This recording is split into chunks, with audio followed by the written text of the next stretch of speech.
Hey everybody, it's David. Still working at home. It's about week 6 now, but still having fun. And I thought I might go over the 64 megapixel camera on the S20 Plus today. It's the same camera as that's on the S20, so if you have S20, you'll get these same type of results. And I thought I would go over some pictures that I've taken over the past couple of months. Um, this first picture is, you can see it's on top of me, is a picture that I took yesterday. I usually take a walk through downtown because I live close to downtown Cincinnati and get my exercise in. And I saw this beautiful picture.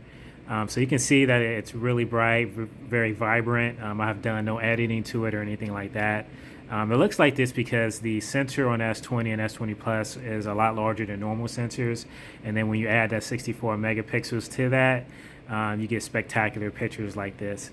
So you can see here that when you zoom in, you still keep the good quality. I can actually probably go in here a lot more, and you can see it's still good quality.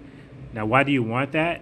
Well, let's say that if you're at a concert or you're at a place and you really don't have time to zoom in and out or anything, and you just want to be engaged in there and into the concert or whatever you're doing, so you just want to take a quick picture. You can take a quick picture like this, and then let's say I want it to look like this instead of the long angle. If you look on top of my head on the bubble, you'll see this picture taking button. Pardon my finger. And if you hit that, you can retake a picture just like this, and it'll still be high quality. Really, really, really big advantage. So, for example, I can go in here. Let's say I don't want this big part up here on the top right. I can zoom in and just have the entire building in this picture, and then hit the button. Pardon my finger again. And then take a really, really high quality photo from this photo. So huge, huge, huge advantage of having a 64 megapixel camera. It's almost like having zoom without having to zoom. Let's look at another picture because I know this is a good scenario picture. It's nice and bright and sunny outside, but let's look at a picture that may not be like that. So let's go to a place. You may have saw this on my Instagram. This is a picture of a hamburger fries from one of my favorite diners in Cincinnati.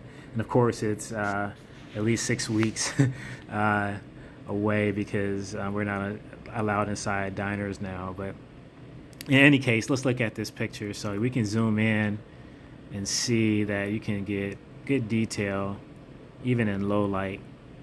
And again, if I want a picture of this, I can just hit the button on top of my head and take a picture of this hamburger and use it as a screen saver or something like that if I was maybe missing hamburgers or something. But you can see I can zoom in there really, really tight and get good quality pictures, so even in low light. So let's look at another picture that's even in a more low light situation. So let's look at this is a popular museum in Cincinnati. It's called Union Terminal. No, it's not where Superman and the Justice League have their meetings or anything like that. But you can see that the blacks are blacks and the whites are whites, and that's a good indication on any camera that it's capturing really, really good data. You don't have a lot of noise.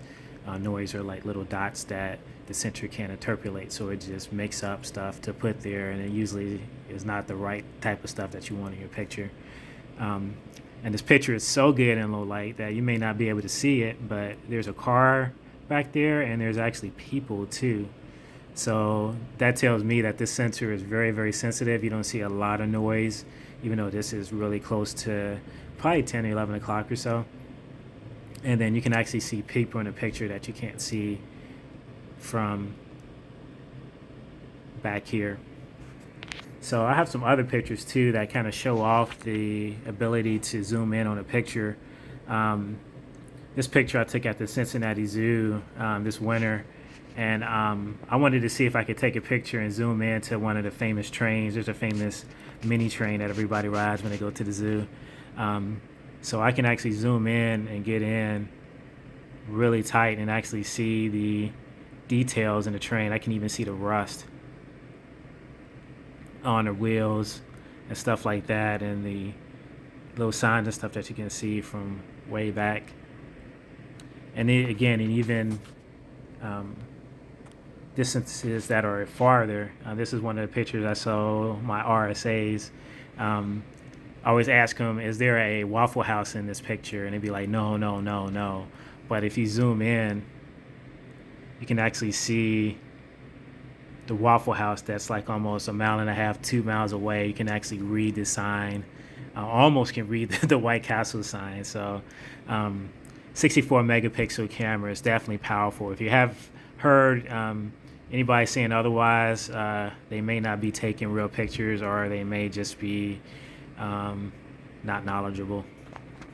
And my last one that I like to show people too, I have a picture of the Cincinnati Red Stadium that I took from across the way in Covington. And you can barely read the sign right back down there on the right hand side, but if you zoom in, you can actually see the big gigantic red sign on the side of the building just by zooming in. You can actually see the Great American sign like that. So in all, pardon my finger,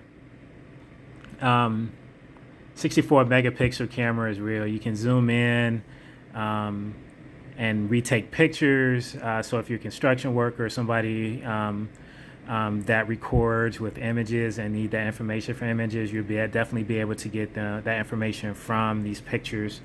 If you want to zoom in and see different things that you've taken, like if you're at a concert or if you're just doing a walk or on vacation, you can zoom in and retake pictures just by hitting a button just like that, and retake a picture and still have a high quality picture. And if you just want really, really good high quality photos, you can definitely get that with this camera. And almost any type of situation, whether it's low light, really, really good light, or bad light, you're always going to have good pictures come out because of the sensor and the 64 megapixels built into this camera. So I hope you learned a little bit about the 64 megapixel camera today. If you have any other questions, definitely reach out to me. I'm at home and almost always in front of my phone, so I can answer any DM. And I guess I'll see everybody later. Bye.